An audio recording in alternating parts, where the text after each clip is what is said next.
What's going on, everybody? Yes, it is the live post-match fan reactions. Atl United 0, New England Revolution 2. It is AJ, and yes, another away day, another shutout, 11th of the year. It is just dismal. Another second half capitulation where our opposition scores in bunches. Yes, they were on top. They likely deserved it. But Atl United didn't. They had their chances. They could have put better shots on frame. They didn't. But when New England were on top, they put it away. And yeah, I mean, it's another goal for Campana, who is annoying. He obviously kind of a dirtbag as far as it goes to treating Atl United. Obviously famously pushed Braguzan in goal, but he tends to score against us. There were even shouts for getting him. I don't know if that would have really sit well with Atl United fans, but yeah, it's just, man, the play is okay in the first half, but you just have to finish your chances. Finish your dinner, eat it.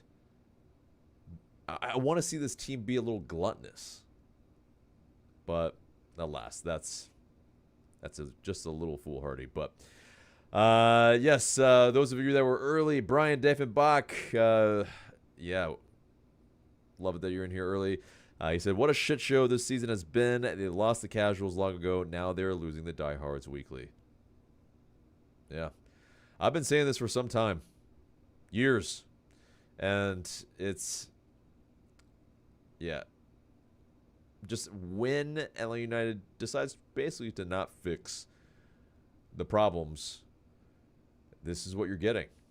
And on a Saturday night college football kind of, just there's a lot of competition for Atl United. This is not going to help a lot of matters. But Joshua, hello. Yeah, those of you that are early or in the chat, give some love. Say hey. Throw some ones in there if you can hear me as well. When it's just me, I am not sure if you can hear me, but I assume you can. But yeah, it's, man, barring pretty much a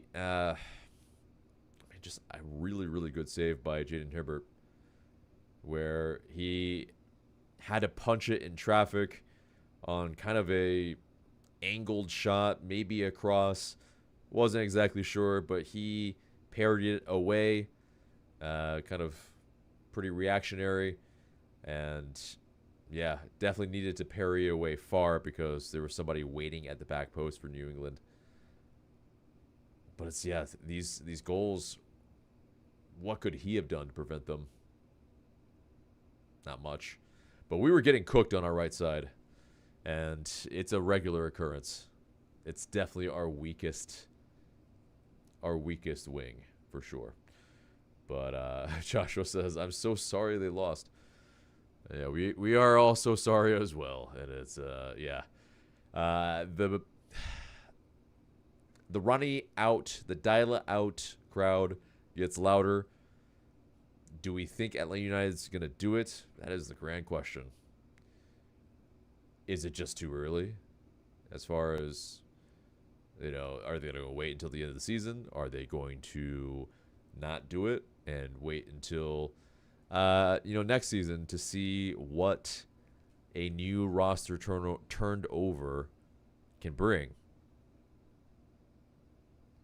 I mean, Chris Henderson, Garth Lagerwey, who has just returned to work after some cancer treatment.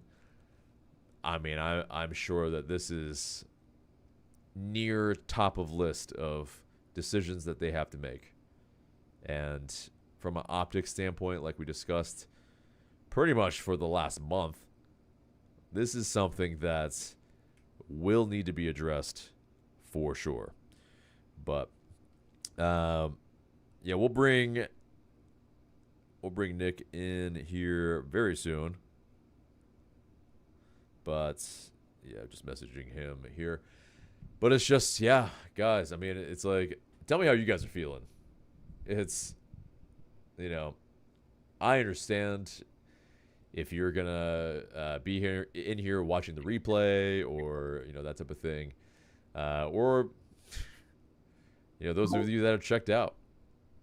Maybe you're just here for the banter. Maybe you're just here because you're a masochist, like a sicko, like we all are here. Well, maybe it is the case, but good on you if you are, because yes, no one can doubt your fandom. And before we bring in Nick, I have a little note for him. Oh boy. Wow. Yeah. Got it. Yep. We can hear you, Nick, but it's all good. We brought you in here. Boom. All right. I was all learning from being in my backpack all day. I had touched her today. You're fine. But yes, welcome, Nick. Thank you for having us at your place. Anytime, man. Yeah. A lot of fun.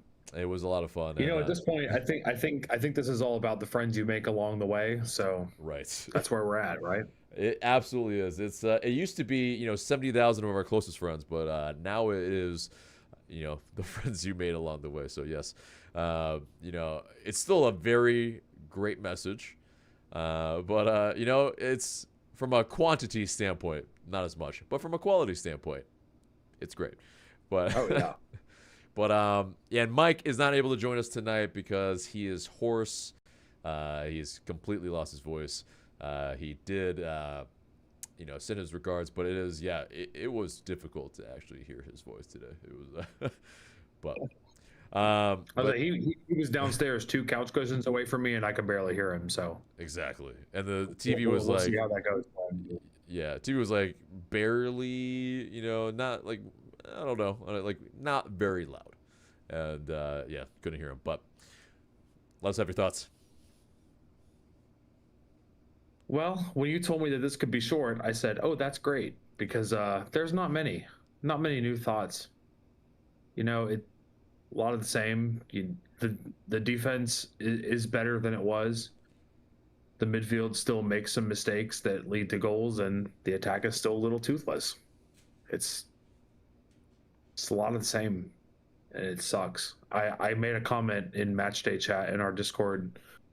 Sometimes for most matches, I kind of predict the 11 in the bench and see how close I can get, and just to kind of give folks an idea of what we might be looking at. And today I predicted the lineup and the bench. I think it was 100% for the first time. And when I sent that message, I was like, I hate how predictable this is. I hate how all the homegrowns we want to see takes the place of some of these veterans are injured right now. Jay Fortune, O'Reilly's got a hamstring. Wow. Like Matt Edwards is still dealing with whatever knocked him out a couple months ago. And it's like, well, okay, so we're kind of stuck with, unless we switch out a center back or Latte Lath decides to miraculously be fit, like we're kind of stuck with this 11, and we know what it is. We know the attack doesn't fit. We know the midfield is mistake prone, and we know some of the defenders are new, and some of the midfielders are new as well. So I just a lot of the same.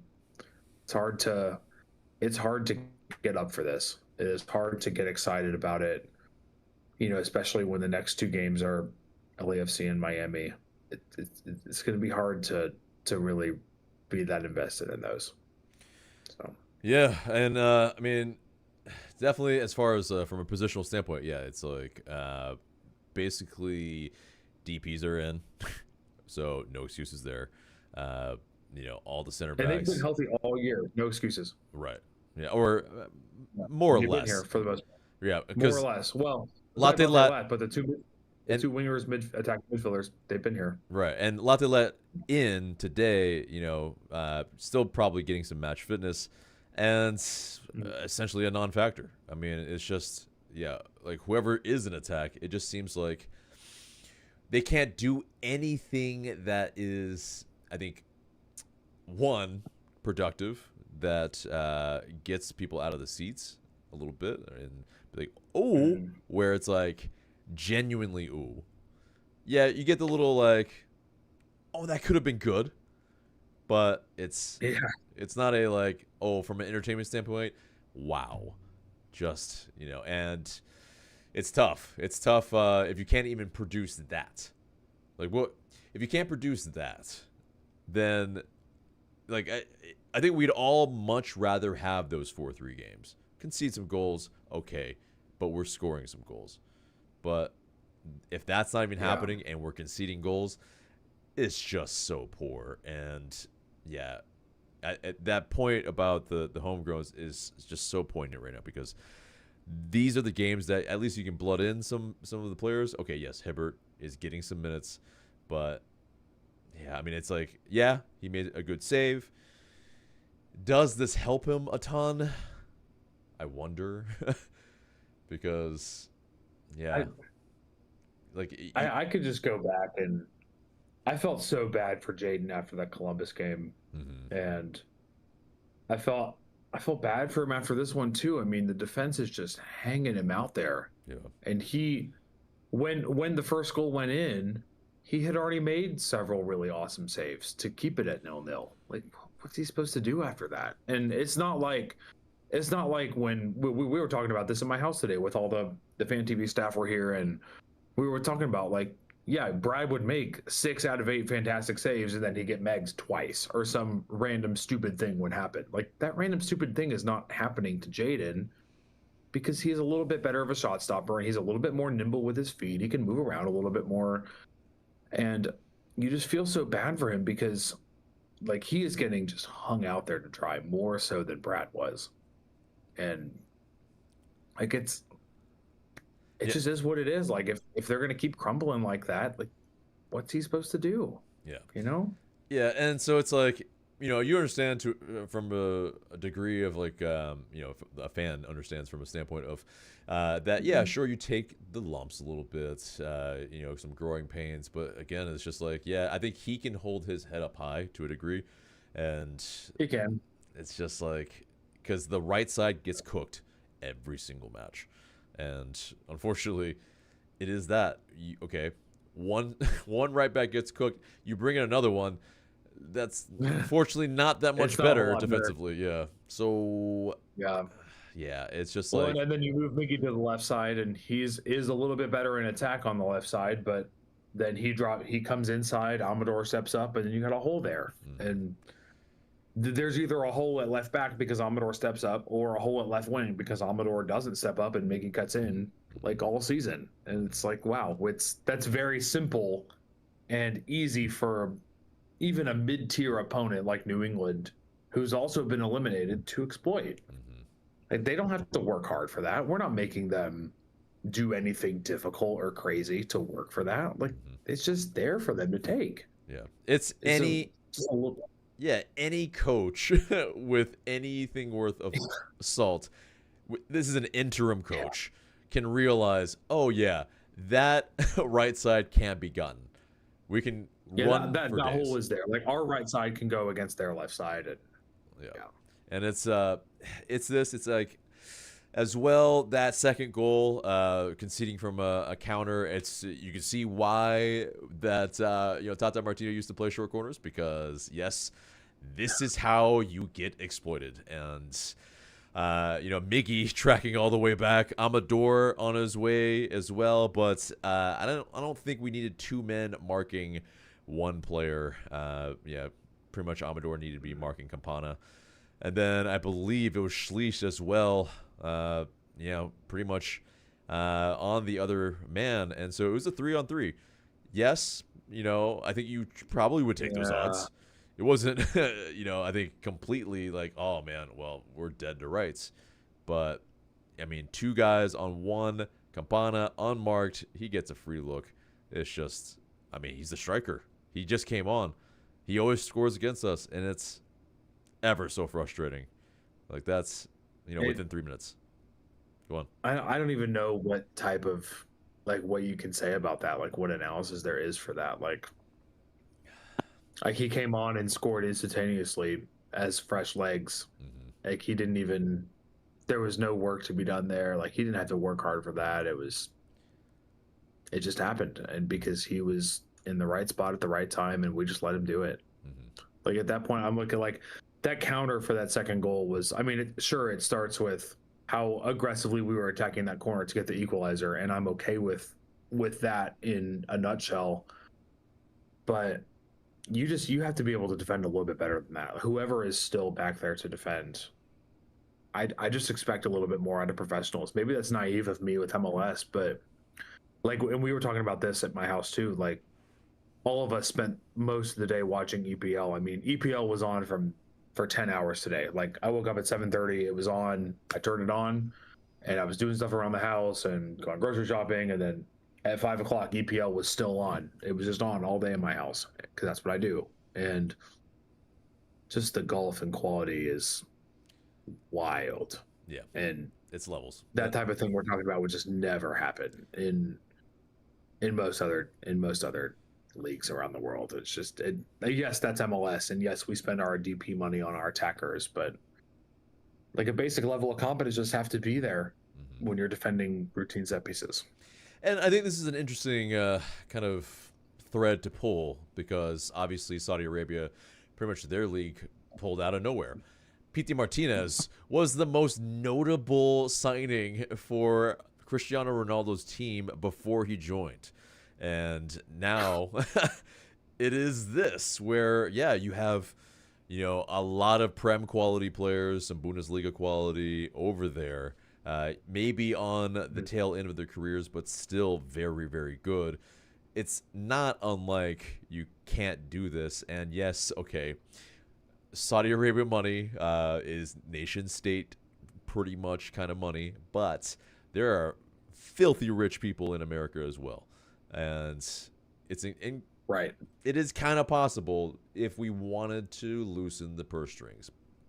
Do you think, as far as something that should be considered of that? I mean, it's a massive question. It's like a pro-rel question, which we also talked about today. But I know you love that. Yeah. I know you love that. Yeah. Should we do away with the MLS salary structure and basically just, hey, you want to pay for players, you want to bring a super team, man, do it. Yeah, you know what? In the off season, like you, me, and Michael should sit down and hash this out, because that would be a lot of fun. I mean, the MLS salary structure is in a way holding us back, because yeah, you get 3 players to really go all in on, and then everybody else kind of has to be within this kind of set structure. And maybe a lot of the ideas I see floated around are, hey, you get rid of the salary cap entirely, and every team has a floor and a cap, and you got to spend more than this amount and less than this amount, and you get 2 DPs, and that's it. Your homegrowns hit at a certain amount, and then all that stays. But other than that, I have a friend joining us now. Other than that, it is what it is. Hi, Michael. We got Mike. Okay, so yeah, you guys might have to get really close here because there we go. But there you go. Zoom. Yeah, there you go. Yeah, I'll try to make this a little smaller so that maybe yeah, something like that. I'm not sure. Hold up. But anyway, that's not good. Yeah, Mike. There we go. Yeah. That might work. No, maybe not. Hold up. Oh God. Anyway, go on, Mike. If you want to, if you have a voice, I don't know, man. I really don't. Yeah. Woo. Okay. My voice is pretty much gone, dude. Yeah, I'm wearing headphones, and I love you, dude. But yeah. I think AJ just told you to leave. No, I'm kidding. I just want to say hi, but my voice is like dead. Yeah. We love you. But everyone in the chat, give some love to Mike. It's yeah, hopefully it gets better very, very soon. But running the show. Yeah. Woo! That's why you guys got us and no Michael today, so. Right. But anyway, yeah, it sounded like oh man, the Doc Rivers, man, you're sounding like Doc Rivers. RFK earlier. Or RFK, yeah, It was sure. RFK when it was starting in and out, and then after that, now it starts out and it comes in. Yeah. Oh boy. But anyway, Well, yeah, we're just going to Pro Well and MLS salary cap, all of your favorite topics. right. Yeah. So I'll read this chat real quick. So Yeah, let's do the chat. That sounds good. let's see. Brian's. I'm not even sure what that all that is, but he says 2 AAA, a half, and 1. Okay. I don't know what that means, but also Josh says sad. Brian says the fan engagement on Atlanta United post has fallen off the cliff. Yeah, I mean, Atlanta United Twitter is pretty much again, they were the first team to 1 million Twitter followers. Most of their posts are under probably 30 likes. It's it is grim. The final score had 37. So yeah, exactly. Yeah. Wait, 37 likes and 50 comments, which is kind of ratioed. You ratioed them. Yep. God, the comment. Yeah. Yep. The first comment I opened up is from Homer, who I know is in our Discord. Yeah. Thank you, and then he lists out literally everybody, which is pretty funny. That made me smile. I appreciated that. Damn. Yeah, that's the Yep. That is perfect. He's not even wrong. Like, yep. I get it. I get the frustration. I'm there with you. Yep. Also, let's see oh man, my computer is freaking out right now. Give me a second, guys. A1 Productions, M. Rome, I think. M. Rowe, says, I've tried to fast forward this season. Unfortunately, this is not like the Adam Sandler movie, Click. Yeah, you can't just fast forward to the good parts, or, or the video game. Can't do that either. Right, or like just pause or mute people when you don't want to hear them. But Brian says, we are a long way from those days at the varsity parking lot. That's for damn sure. It seems like a whole other lifetime, because it kind of was. It pretty much feels like after 2020, this alternate universe has been just really terrible to a lot of degrees. But he says Miggy looks decent, not fantastic. ELL has to go. Oh, interesting. Huh. I mean, that is interesting. Do you agree with that sentiment? Of the DPs, he is of the age and profile that is most deserving of a second chance. Because strikers are very finicky, but if they could figure out a way over the offseason to get him some decent service, I'm not sure that that's possible with his other 2 DPs on the roster and the other TAM guys on the roster that play attacking midfield roles or whichever. But he is the one, he's only 26, 27, and he's got several good years left in him. Give him, like, as soon as the DC game is over, you tell him to go to the beach for a month and forget about everything and take his new kid and his wife with him and forget about everything that's been plaguing him this year for the last 18 months he's been playing. And seen a comparable league. Michael says we know he can do it, and we've seen it in a comparable league. He's over there kind of whispering to me. But it's that for me. It's we have seen him put away 15, 20 goals in a league season before. Like, let's get him some rest. Let's get him some up here mental rest as well as physical rest and some decent service next year. Like, that guy's not going to be bad in MLS again. He's going to at least be a fine striker. If not, top 5 striker in MLS, he's going to at least be playable for a playoff team. Yeah. For us. I mean, it's the next comment is just probably the depressing part, because Brian says Son with 8 goals and multiple assists.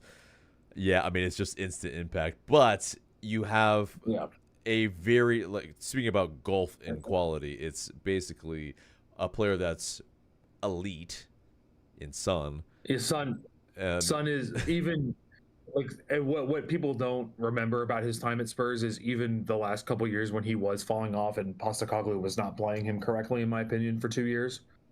But he won a Premier League Golden Boot his full season before that, and then he never had a season at Spurs where he contributed under 20 goals and assists, and that's a Premier League team in and out of the Champions League. Like, that's who he was from age 22 to age 31, 32 with Spurs, and like absolutely generational kind of guy. Like, then he comes over here to LAFC and they're not playing him at wing, they're playing him at 9 with Bouanga like servicing him and them kind of forming a partnership. So, and then he won his Golden Boot with Spurs when he was playing a dual 9 with Kane.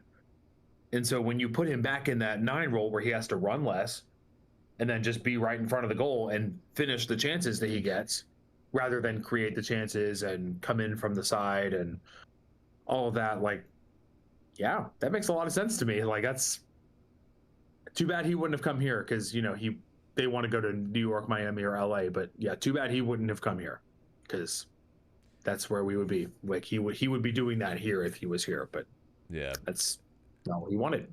Well, and it's also, we don't have the team surrounding a striker like him to attract. There's no Denny that- Bouanga, who's also won a Golden Boot and MVP and all that. So Exactly. And so, those two guys spearheading that attack is just disgusting. And it is, I mean, that's levels as well. Mhm.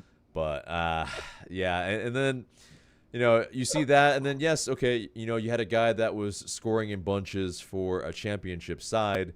I mean, it's just that's really, I mean, a huge, huge difference there that is super tough to really compare in any degree.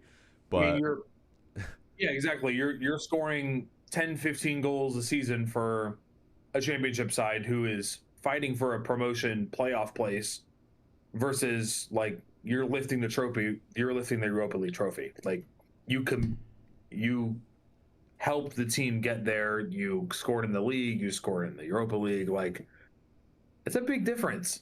Like, to be then the captain of that squad as well, like, it's a big difference. I know that they are the two biggest transfer fees for players, coming into MLS ever, but like, that they were really the benefit of him coming to us. And also, like,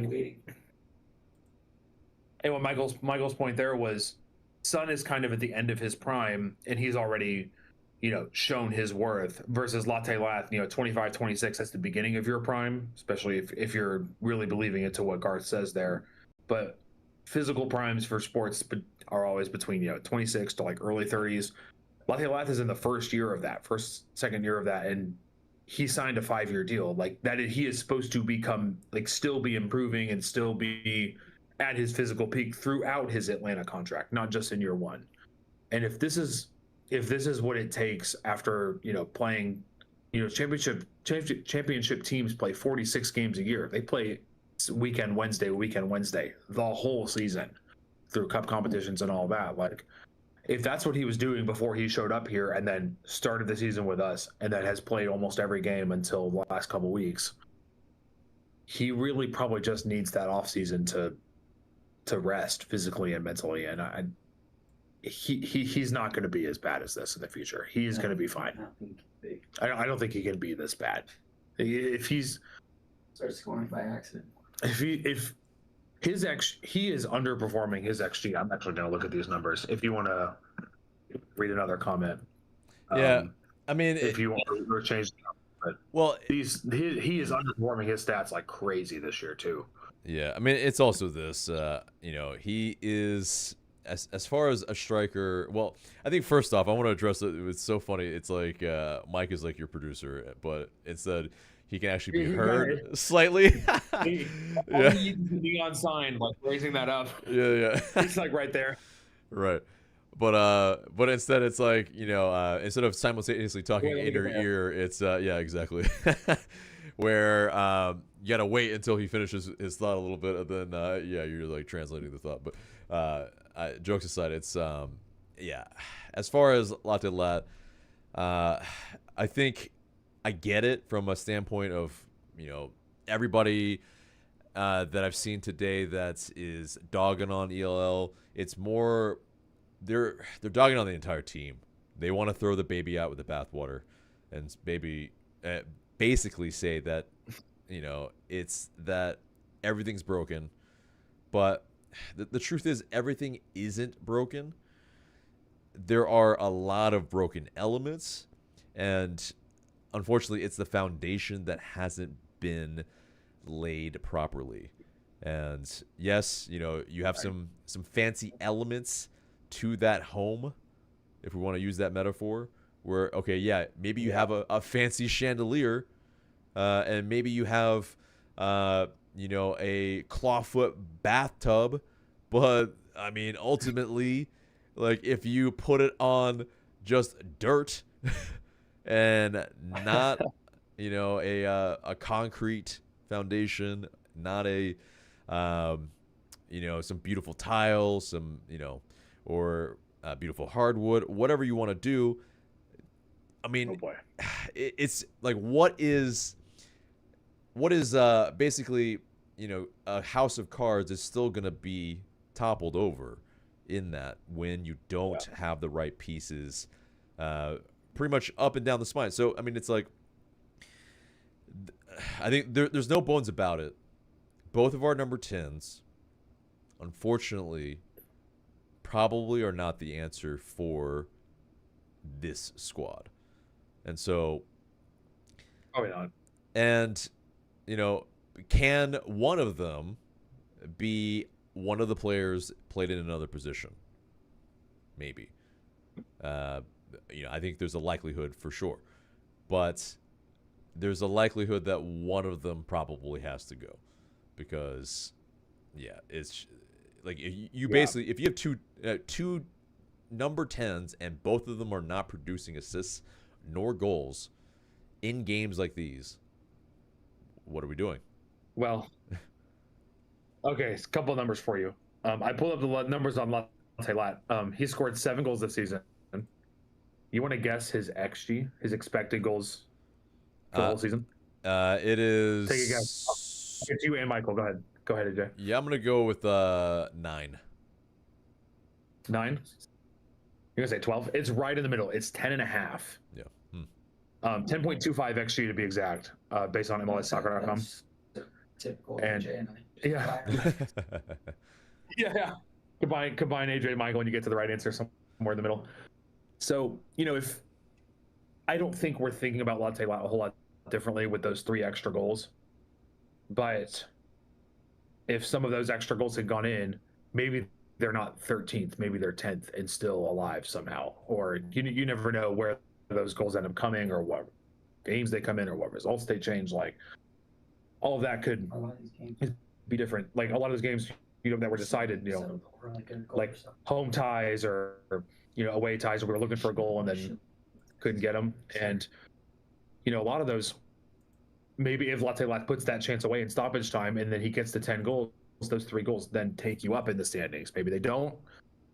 That's all the, we don't know how that goes. That's all in a parallel universe. But the other stat I have for you, how many assists do you think Miggy has this year?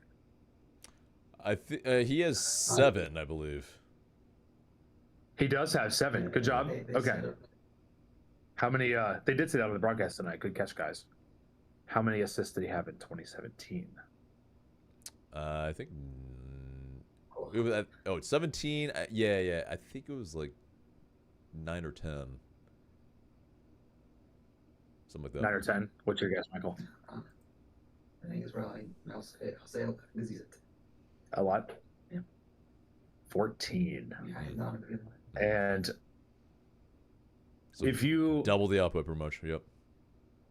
double the output in 2017 and 2018 both, he had 21 goals and 28 assists those 2 years. But if you had told me that he was going to play not as a 10 basically the entire year and still come up with 7 assists somehow, he's got a couple more games to get some more as well. But if you told me that he was going to somehow still come up with 7, Salah's got 8, by the way. So you're combining 15 assists from your starting wingers versus Moranchuk only having 4. I think I know which DP is going to go and which DP is going to stay. And I'm not saying that based on anything except for the numbers there. And I said this on the stream last week. I said it on 5 Takes the last time I was on there. I kind of have a season and a half worth of data that tells me that Moranchuk can't really do it. I'm sick of him getting the ball. I'm passing it out wide. Yep. Taking on a guy. Exactly. Opening things up. As my producer just said, I am sick of Moranchuk getting the ball right in the middle and then like a lateral pass out wide. How many times we should do that today? I'm sick of him holding the ball and then the defenders swarm him and he can't get rid of it and then it goes backwards. Yeah. Yeah. Sorry to cut you off, but yeah, basically it's the ball doesn't move fast enough in the middle, and it. He is not fast enough, and he does not move the ball fast enough. Both of those things. Right, exactly. There is that aspect where, you don't feel, I think, secure enough with him in traffic, for one, and then when he does move the ball, it's just it's not really inventive. It's really just kind of. A recycling type of ball. There's maybe 1 or 2 in each match that, a number 10 should be able to do.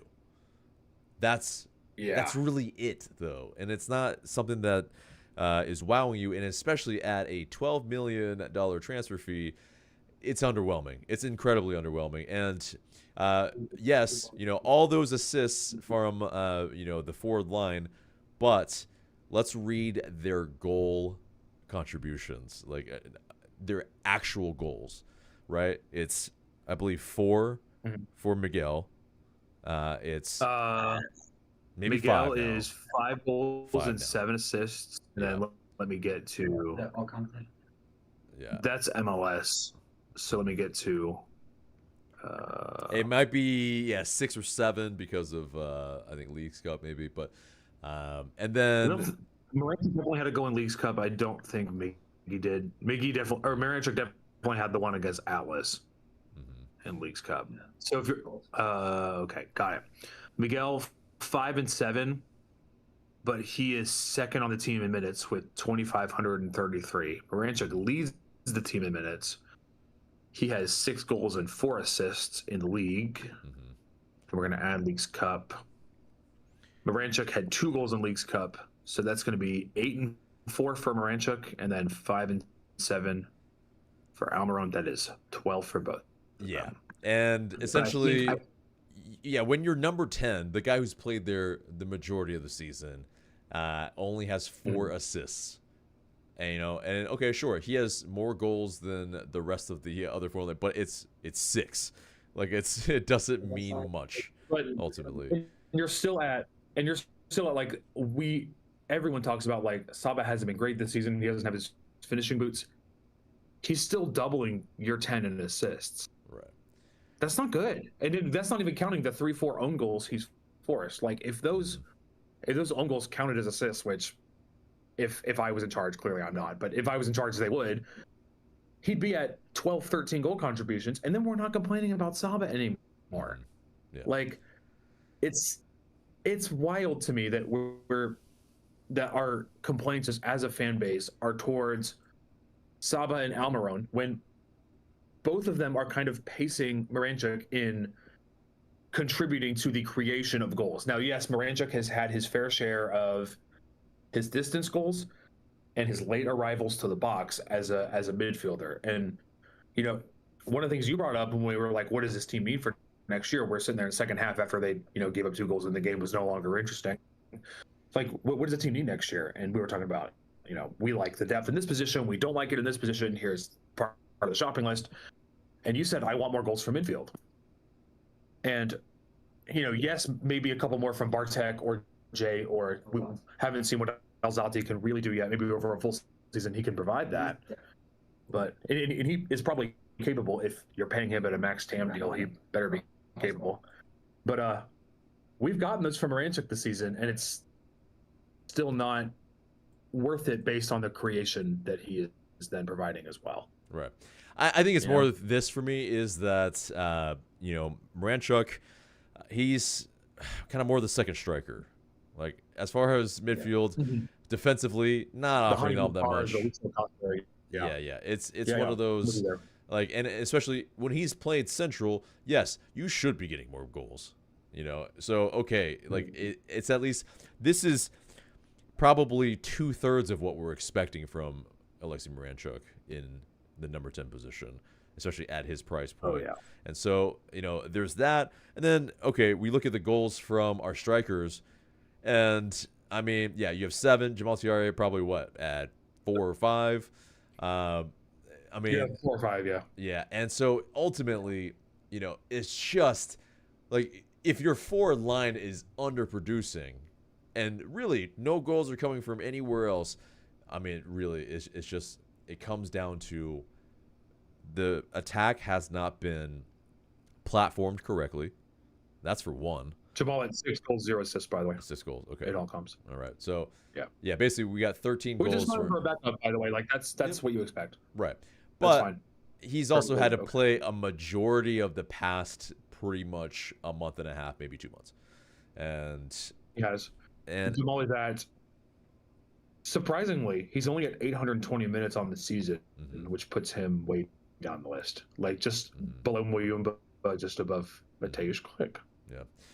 And so probably yeah. will reach about 1,000 minutes this year if that's what he's playing. Okay, yeah, sorry, there we go. Yeah, and it's just like the goals. Where are they coming from? Like the goals are the point of the game, and we are just not doing enough to get to that end point. And like I think it almost should be. I mean, at the very least, for the things that we want to be able to count as like, okay, there's some progression. Figure out how to get the attack, pretty much at least something moving forward. So scoring goals at any point, however which way. Speaking of scoring goals, how we talked about Latte underperforming? I found one other player that's underperforming his expected goals by a wider margin than Latte is. Miggy.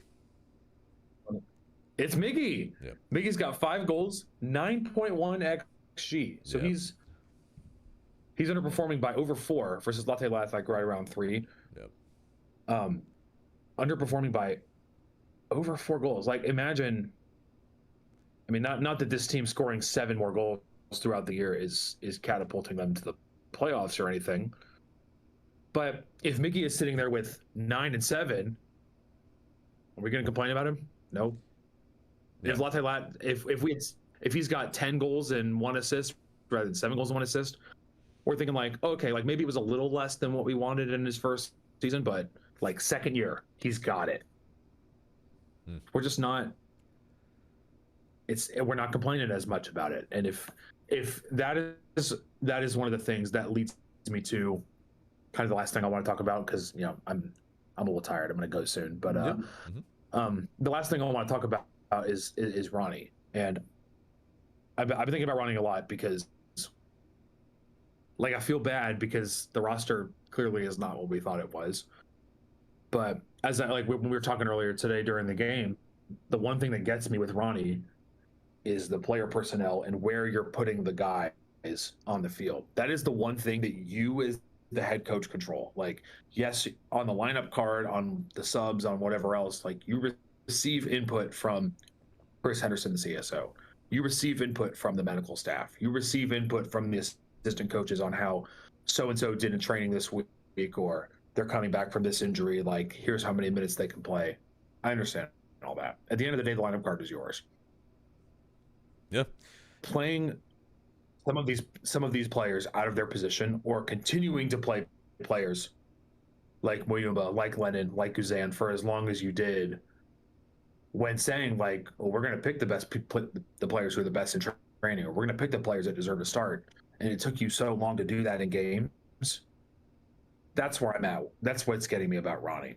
And a lot of the team's best moments this season have been one of two things: in transition, or with Miggy at the 10, or both of those things, right? Like some of the team's best moments have been with those. And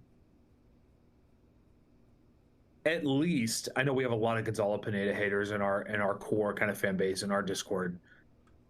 At least Gonzalo Pineda was willing to bench a DP. He benched Marcelino Moreno when Almada was playing better. He benched Arujo when he was not getting it done.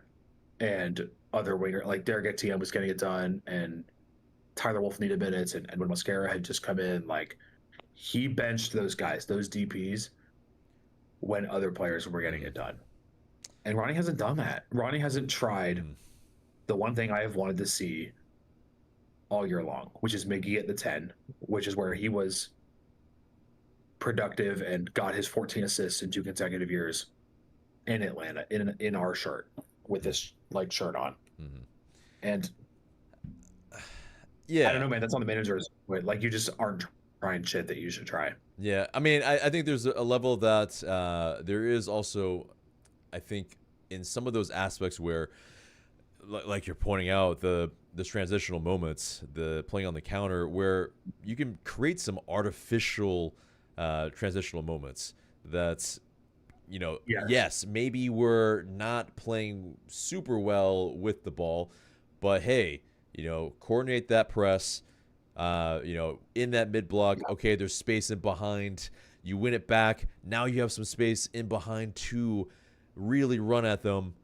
I mean, those are those moments where, okay, you are hoping the front line can score from those either one-on-ones or, you know, 1v1 versus a defender and you know, a goalkeeper.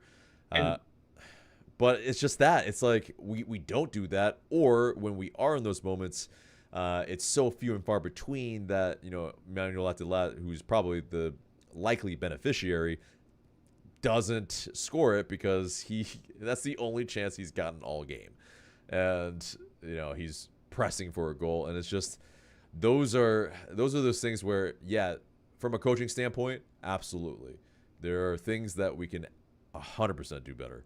And yeah.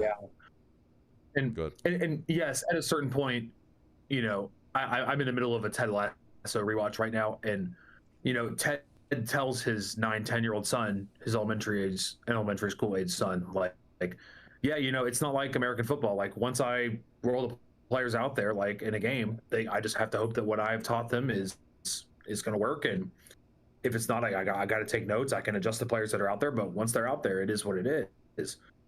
And there's a lot of like that. That's real. I believe in a lot of that. And I sent the question to AJ and Mike on the main show this week of, you know, Garth says it's 80-20. Do you guys agree? And you know, we generally kind of came to the consensus between three of us, you know, me having asked and you guys answered that, yeah, it's around there, right? A good coach can maybe make it more than that.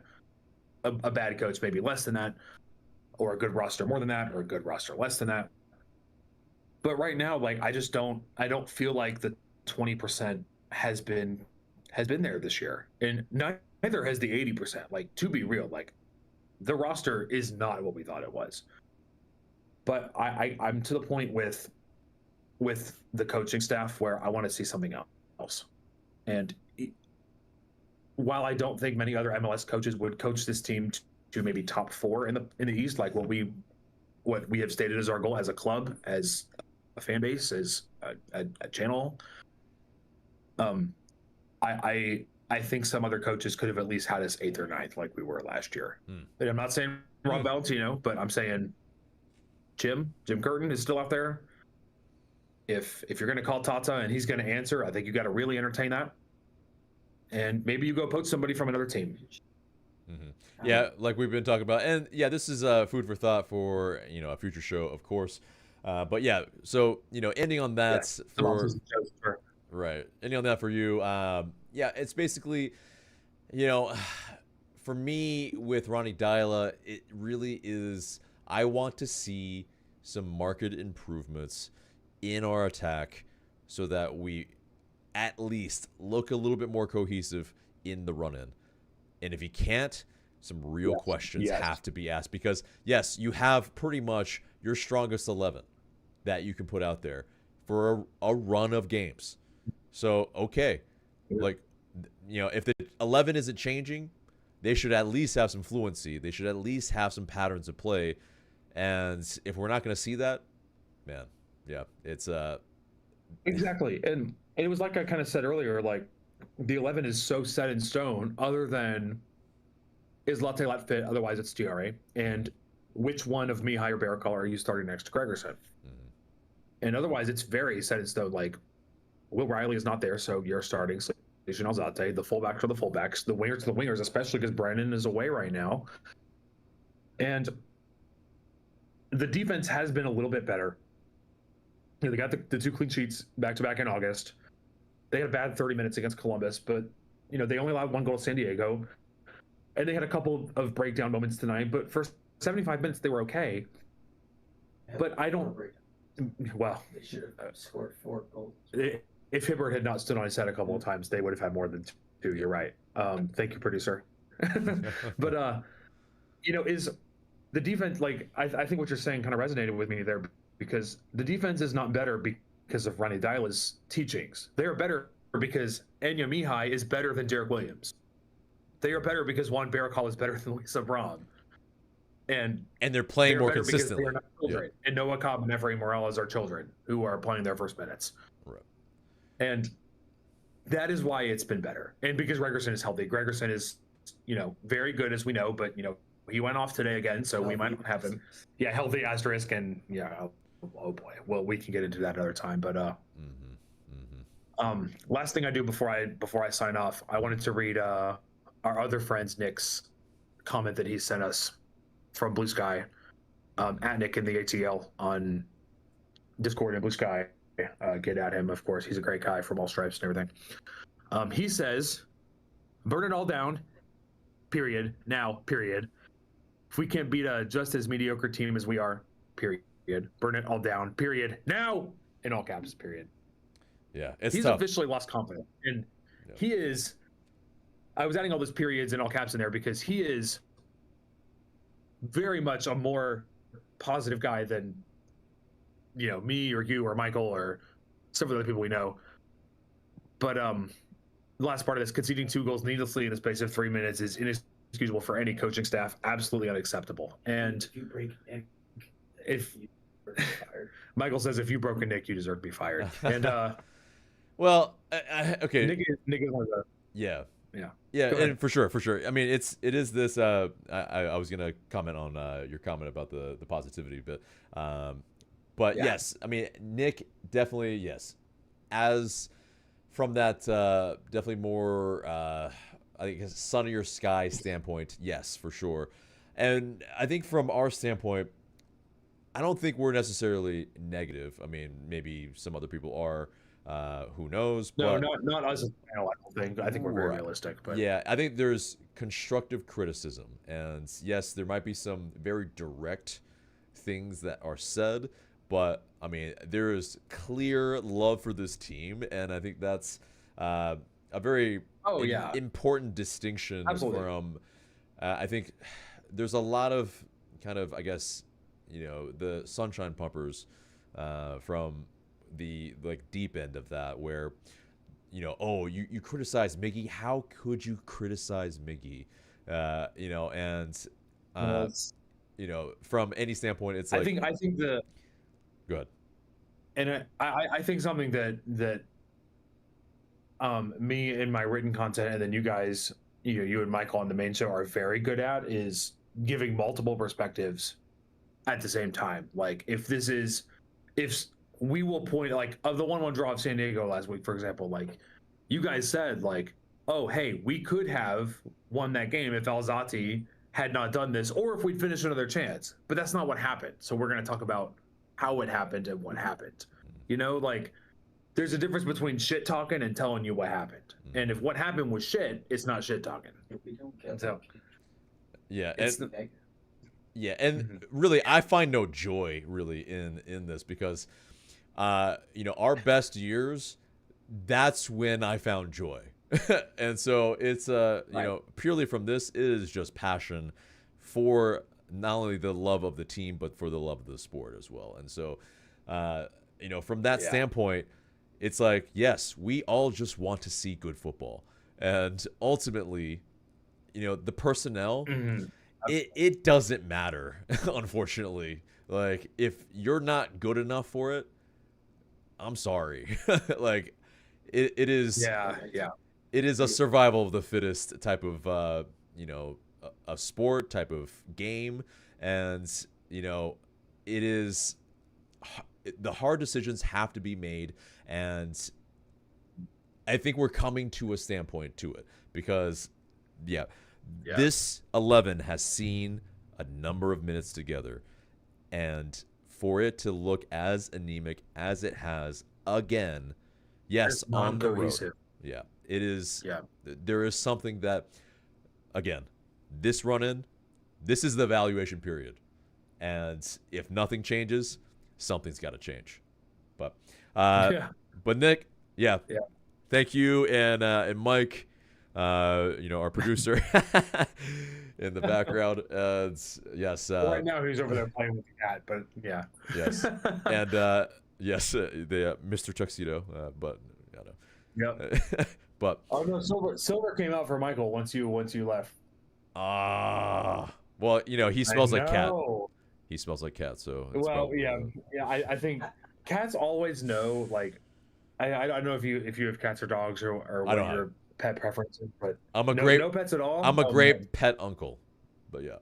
Oh no, we gotta change that. But they can clearly tell, like, oh, Michael's a cat person, because like they have sat right there by the doorway, like kind of peeking in for a while, and then they'll come underneath where my shirts are hanging up to dry, but they won't like walk up to us, but they will sit there and watch. They are taking steps to getting closer. Yeah. So that means the next time we do this They're on with you. all of us here, they'll be into it. They'll be interested. Yeah. Oh, yeah. Perfect. All right, guys. Well, have a great rest of your nights. Pleasure as always. All right. And Good night, be well, man. guys. Bye-bye. All right. See ya. See ya. All right. So, guys, yes, there a little bit of the chat that I will read, but let's see. A1 Production or Products M Row. Thank you for continuing your coverage despite the mess on the fields. You're absolutely welcome. And yes, yeah, I mean, thank you for continuing to watch. We really, really appreciate it. And yeah, I mean, it is absolutely like we want to see just better days very soon. Bernard Bradley says, doesn't AJ's face say it all? He looks like all of us right now. I mean, I don't know which face that was in relation to it, but I make a lot of faces. So, yeah. But A Products Emro also mentioned, I renewed my season tickets and my wife was pissed.